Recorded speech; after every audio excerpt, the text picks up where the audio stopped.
Aston टैक्सफिन के mutual fund series में आपका स्वागत है। इस सीरीज का नाम है म्यूचुअल फंड सही है क्या, और यह एपिसोड इस सीरीज का 30वां एपिसोड है।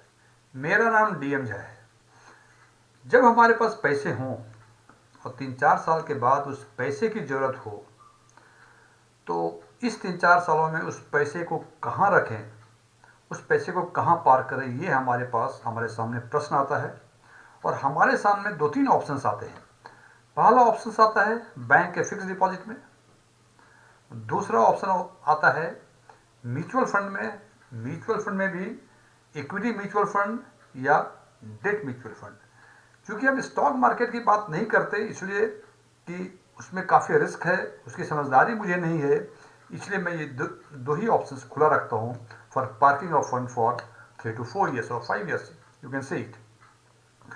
चलिए फिक्स डिपॉजिट को अभी रखते हैं कंसिडरेशन में। आते हैं म्यूचुअल फंड पे।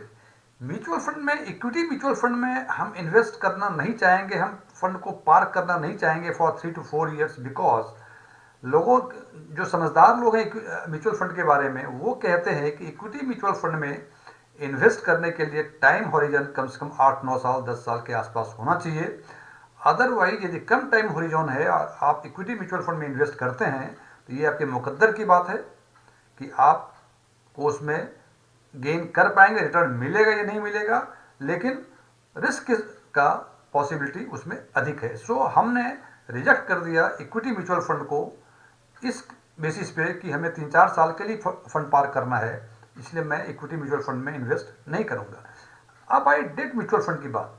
हालांकि डेट म्यूचुअल फंड के बारे में भी जब बातें होती हैं तो रिस्क तो इसमें भी है, लेकिन जैसा कि हम जानते हैं ओवरनाइट फंड, लिक्विड फंड से लेके जब आगे बढ़ते हैं, ड्यूरेशन जिसका अधिक होते जाता है, उसमें रिस्क जो है बढ़ता जाता है। ऑफ कोर्स रिटर्न भी बढ़ता है, लेकिन ओवरनाइट फंड में और लिक्विड फंड में, ओवरनाइट फंड में तो रिस्क ऑलमोस्ट निल है, जीरो है। और लिक्विड फंड में, क्योंकि म्यूचुअल फंड है, it is subject to market risk, ये तो है ही है, लेकिन लिक्विड फंड में भी ऑलमोस्ट रिस्क जो है वो निल है। तो चलिए हम आज डिस्कस करेंगे फिक्स डिपॉजिट और लिक्विड फंड के बारे में कि इन दोनों में पैसे हमें पार कहाँ करना चाहिए। इसका निर्णय आपको लेना है, और इसके निर्णय लेने के पहले चलिए इस पर कुछ बातें करते हैं। सबसे पहली बात, advantage of liquid fund in comparison to fix deposit. Liquid fund और फिक्स डिपॉजिट में का यदि कंपैरिजन करते हैं तो लिक्विड फंड में क्या एडवांटेज है, इसका मतलब जो लिक्विड फंड का एडवांटेज है वो फिक्स डिपॉजिट का डिसएडवांटेज है।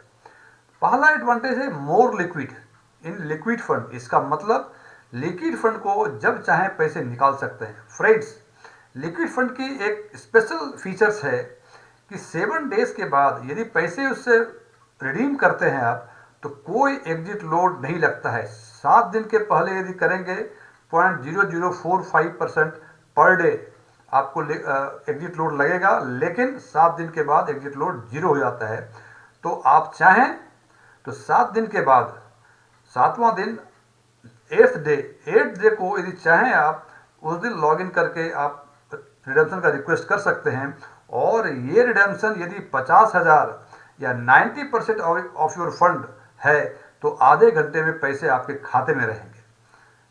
लेकिन बैंक डिपॉजिट में क्या है कि एक बार यदि आपने फॉर एग्जांपल 4 साल के लिए बैंक को पैसे दे दिए और 3 साल या 2 साल के बाद यदि आपको पैसे की जरूरत पड़ी और यदि पैसे निकालने गए, तो बैंक जितने साल आपके पैसे बैंक के पास रहे और जिस दिन आपने फिक्स डिपॉजिट बनाई थी, उस दिन उस टेन्योर के लिए जो रेट ऑफ इंटरेस्ट होगा उसमें से 0.5 to 1.5% प्री मैच्योर पेनल्टी लगाएगा। फॉर एग्जाम्पल, आपने 4 साल के लिए पैसे लगाए थे, 6.5% मिल रहे थे, और 2 साल के बाद गए, 2 साल के मालूम ये पता लगा देखने से 2 साल के 5.5% या 6% रेट ऑफ इंटरेस्ट हैं, उसमें से कम -0.5% वो माइनस करेंगे, पेनल्टी लगाएंगे। मतलब आपको इफेक्टिव जो होगा वो यदि 5.5% रेट था तो 5% इफेक्टिव रेट मिलेगा।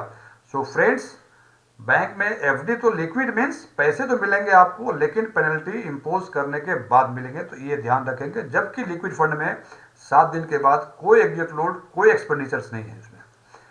Tax efficient. अब टैक्स इफिशिएंट के बारे में हम बात करेंगे एक एग्जांपल देके, and it's a very important feature of liquid fund over bank fixed deposit. अब देखिए डिसएडवांटेज क्या है लिक्विड फंड में in comparison to fixed deposit. इसमें कोई गारंटेड रिटर्न नहीं है। हम हिस्टोरिकल रिटर्न देखते हैं और एस्टिमेट करते हैं, एज्यूम करते हैं कि इतना रिटर्न या इससे अधिक या कम हमें आगे वर्षों में मिलेगा। जबकि बैंक फिक्स डिपॉजिट में जिस दिन आपने बैंक को पैसे दिए फिक्स डिपॉजिट के लिए, उस दिन जो अप्लीकेबल रेट होगा वो रेट आपको जितने टेन्योर के लिए कराया है उतने टेन्योर तक मिलता रहेगा।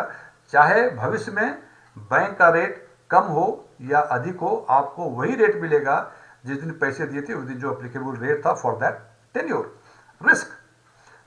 रिस्क हर डेट इंस्ट्रूमेंट में दो तरह के रिस्क होते हैं, इंटरेस्ट रेट रिस्क और credit risk.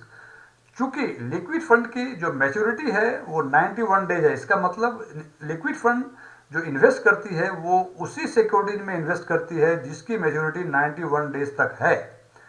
Friends, interest rate risk तब होता है जब मार्केट का इंटरेस्ट रेट बढ़ जाए, और बेसिकली ये डिपेंड करता है खासकर रेपो रेट पे, जो कि 3 दिन पहले रेपो रेट बढ़ा हुआ है।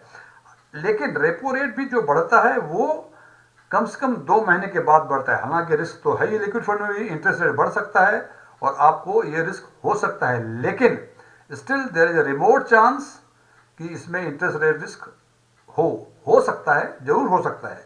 यदि आज ही आपने इन्वेस्ट किया, कल ही रेपो रेट बढ़ गया, तो हो सकता है कि आपको ये रिस्क झेलना पड़े, लेकिन इसकी संभावनाएं कम है। हमें ये पता रहता है कि एमपीसी की मीटिंग कब होगी, 2 दिन के बाद इंतजार कर सकते हैं, that we can go for and we can manage the risk. The second risk is credit risk. Credit risk means default risk. जिस इंस्ट्रूमेंट में पैसे, जिस इंस्टीट्यूशन को पैसे दिए आपने, वो पैसे आपको रिपे ना करे, this is called credit risk और डिफॉल्ट रिस्क। लेकिन ध्यान रखें, लिक्विड फंड जो जिस सिक्योरिटी में इन्वेस्ट करता है उसकी रेटिंग AAA होती है। AAA rating means credit risk हो तो सकता ही है, लेकिन again there is a remote chance कि वो पैसे लेके भाग जाएगा। अब बात करते हैं फ्रेंड्स टैक्स इफिशिएंट के बारे में, और ये दोनों कंपैरिजन लेके एक एग्जांपल लिया है हमने, इसे बताएंगे और आप निर्णय लेंगे कि आपको यदि 4 साल 3 साल के लिए पैसे आपके पास हों तो आप लिक्विड फंड में रखना चाहेंगे या फिक्स डिपॉजिट में। इसका निर्णय मैं नहीं दूंगा, इसका निर्णय आप लेंगे।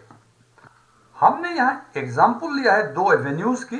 1 लाख रुपए हमारे पास इन्वेस्टमेंट के लिए हैं। एक एवेन्यूज है फिक्स डिपॉजिट में इन्वेस्ट करना, दूसरा एवेन्यूज है लिक्विड फंड में इन्वेस्ट करना।